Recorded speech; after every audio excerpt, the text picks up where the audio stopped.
What's up, folks? Welcome back to the Redneck Tech YouTube channel. I am Ryer, aka Red Velvet, for those of you wondering, and we are going to be talking today about why we choose the FX6, why we think the FX6 is the new industry standard camera for hunting production, and why if you don't choose the FX6, you're basically a loser.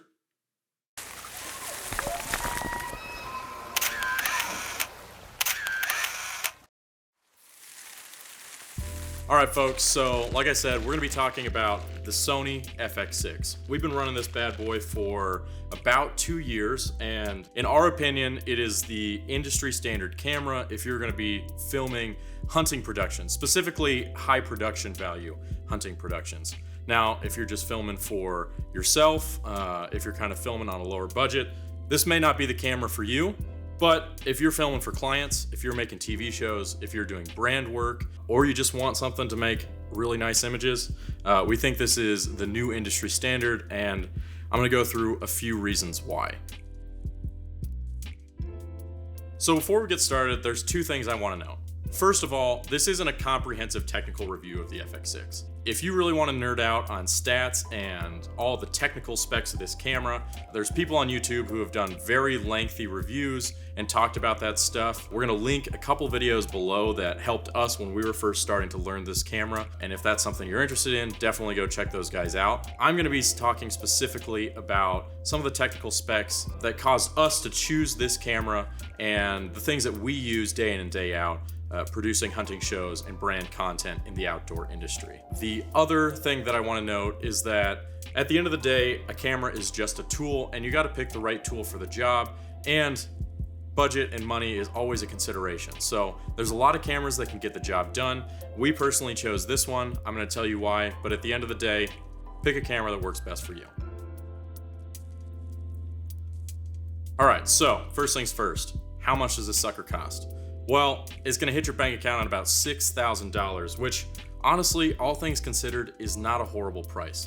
Of course, that's for body only. You're not getting lenses, audio equipment, batteries, or media, but this little guy packs a punch, and we think it's totally worth it. In fact, 2 years ago, we sold one of our Reds, the only one of our Reds, in order to get two of these. So obviously, we really like it. I would say that the number one reason that we chose the Sony FX6 is because of its low light capabilities. Simply put, the thing's a freaking beast in the dark. Especially in the hunting industry, you find yourself needing to shoot in suboptimal lighting conditions a lot. You got those early mornings and late nights, and especially if you're going after a big old mature buck, that's when they're showing up. With older cameras, you may have been cutting 30 or 15 minutes off of the amount of time that you could stay in the tree stand or stay out hunting because the cameras just simply couldn't see as long as your hunter could. With the Sony FX6, that's not the case. In fact, I can usually see past when most of my hunters can see using this camera. There's a couple things that give it that ability. The first thing is you've got a 10.2 megapixel sensor. The pixels are a little bigger, and so it's actually gathering more light. So just right off the rip, it's got better low light capabilities straight from the sensor. The other thing that's giving you that extra little bit of advantage in low light situations is the Sony dual base ISO feature. I don't know how to explain it technically. I'm just gonna chalk it up to some Sony technical camera dark witchcraftery and call it a day. But practically speaking, what that is you've got two ISO modes. You've got a low base and a high base. Your low base ISO is what you're gonna use 80% of the time filming in the daylight, the good light, and probably under artificial lighting. You've got another ISO setting, your high base ISO, that you're gonna switch on early in the morning and late at night. In low base ISO, you're working with a 320 ISO setting. In the high base, you're working with a 5000 ISO setting. Now, you might be asking, well, isn't that how ISO works? You have more ISO and you get more light. Well, generally, but usually the trade-off with more ISO is you get added grain. The advantage of that high base ISO and the dual base ISO setting is that in that high base mode, you're getting just about as clean of an image as you are in the low base ISO. Now, it's a touch noisier, but definitely not as noisy as if you had cranked up the ISO to 5000 in your traditional setup. Outside of that wordy explanation, all you need to know is this thing sees in the dark, and it's going to let you film hunts longer. The last capability that's in the light category is the variable ND settings on the Sony FX6. You've probably heard us talk about the importance of ND filters, and one of the big advantages of running a camera like this is they're built in. You don't have to have anything screwed onto the outside of the lens. Now, that's not new. A lot of cameras have had that. What's cool about the ND feature on this camera is that it's fully electronic and it's continuously variable. So a lot of cameras with built-in NDs might have 2 or 3 set ND filters that you can choose from, whereas this one has a continuous range from 1/4 to 1/128. It's also fully auto.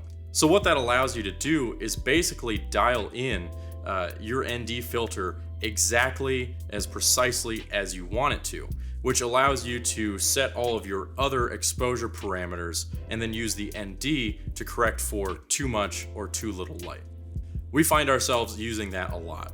I mean, I don't even have to touch my f-stop or my shutter speed or my ISO probably 75% of the time.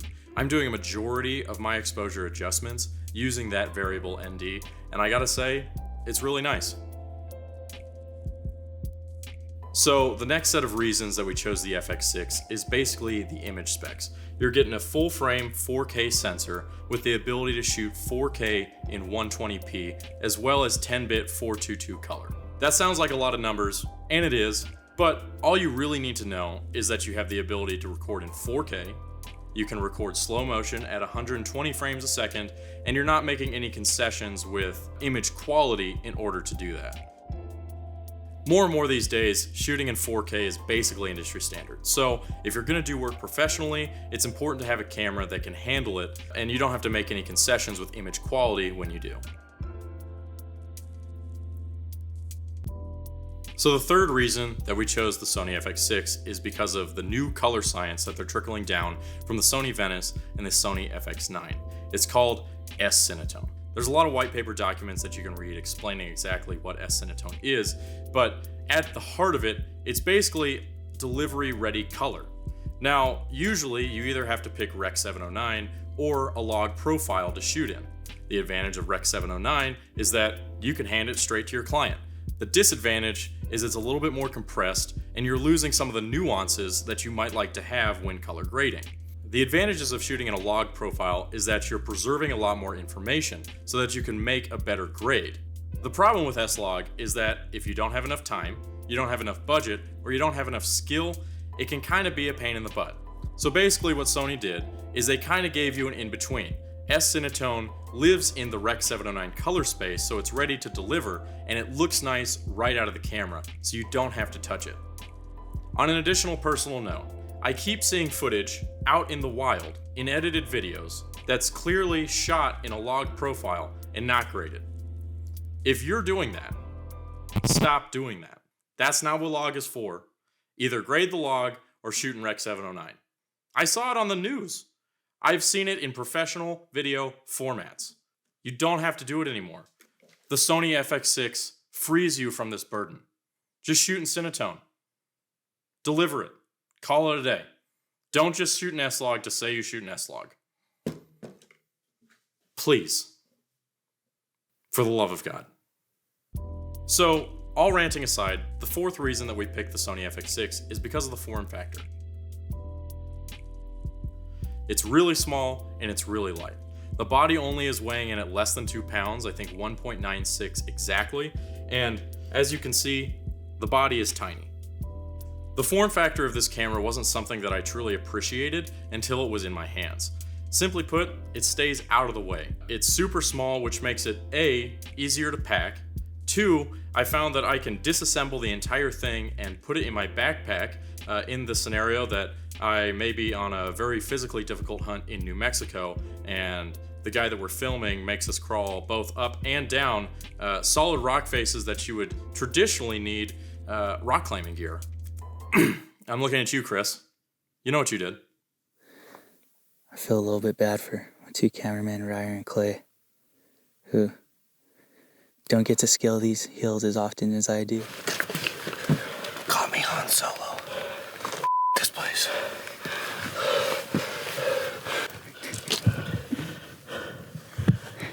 Hey, Gotta be quiet. Nice. Anyways, it's a super small camera, and it really just makes life easy. The last and final grouping of reasons that we chose the FX6 is just kind of a lot of very small usability and form function factors that just kind of make life easy. One, this kind of goes in with the size, but it's really nice to run. This handle's super comfortable, and it's got a lot of controls right at your fingertips. The other thing is it's very easy to tuck in and run and gun like this, or I could grab the handle and run it like that, or I can flip the handle and run it straight down like that. The form factor is really great. It's a very comfortable camera. It's not super heavy, so you're not gonna get tired carrying it around, and it just kinda feels right. The other thing that's nice is the monitor and the variety of positions that you can put it in.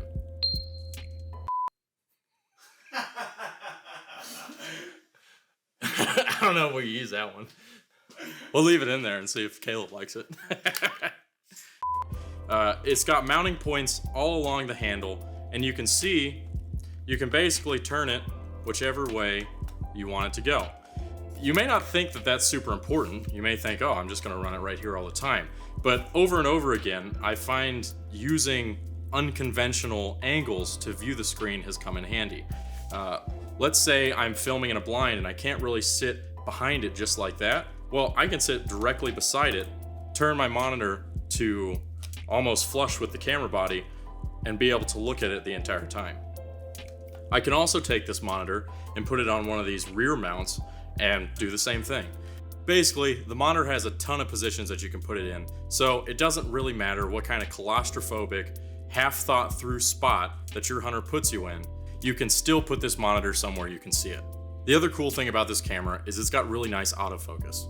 Now, you know we're proponents of running manual focus most of the time, but there are some scenarios in run and gun situations where autofocus really does come in handy. If you're running behind somebody and you just need to grab some shots and you don't really have the time or ability to check critical focus, autofocus can be your best friend. Now, it's got two modes that are really helpful. It's got eye autofocus and face detection autofocus, as well as some touch autofocus on the screen. The eye autofocus is really great for doing interviews because it allows you to not have to worry about your focus while filming somebody talk. Face detect autofocus is great for, like I said, running around behind somebody and trying to make sure you're getting their face in focus while you have to worry about not tripping and falling on your own face while running the camera. Another cool thing about the autofocus is that it runs in all your modes. So you could be filming 4K 120 and your autofocus still works. The only caveat to autofocus is that you've got to have a native Sony E-mount lens with autofocus capabilities. If you've got that though, you're in business. Last couple of things that we really like on this camera is the ability to do cache record, which can come in handy when filming fishing or filming anybody doing something repetitively where you really just want one specific movement but don't want to film for 5 hours at a time. Additionally, there's a lot of customization options available in this camera. I know between the four of us here at the office, none of us have our cameras set up exactly the same, and that's because all of us kind of shoot a little bit differently. All of the custom dials and modes and options available in this camera really allow you to dial it in to fit exactly how you shoot and allow you to have access to the functions that you use most often. When I was planning out this video, I honestly tried to think of some reasons I don't like the FX6, and I really couldn't come up with anything of substance. Sometimes my arms get tired running it, but I think that's just because I don't lift weights enough. It's not really the camera's fault, it's just that I'm having to hold it there for 25 minutes at a time. It doesn't matter what camera you have, your arms are still gonna get tired. The only other thing that I really came up with that has been a problem in the past is the viewfinder cover. Now, it's neat right out of the box when it works, but I think every single one of us has broken it.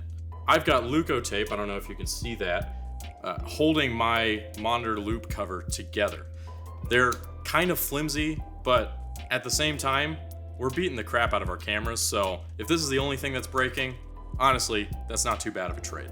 When I first put this camera in my hands, honestly, I was a little worried about the durability because I had been used to running the FS7, which I had named lovingly the Beast. This camera felt light and kind of flimsy in my hands, but after 2 years of running it, I can honestly say this thing can take a beating and you really don't have to be worried about it.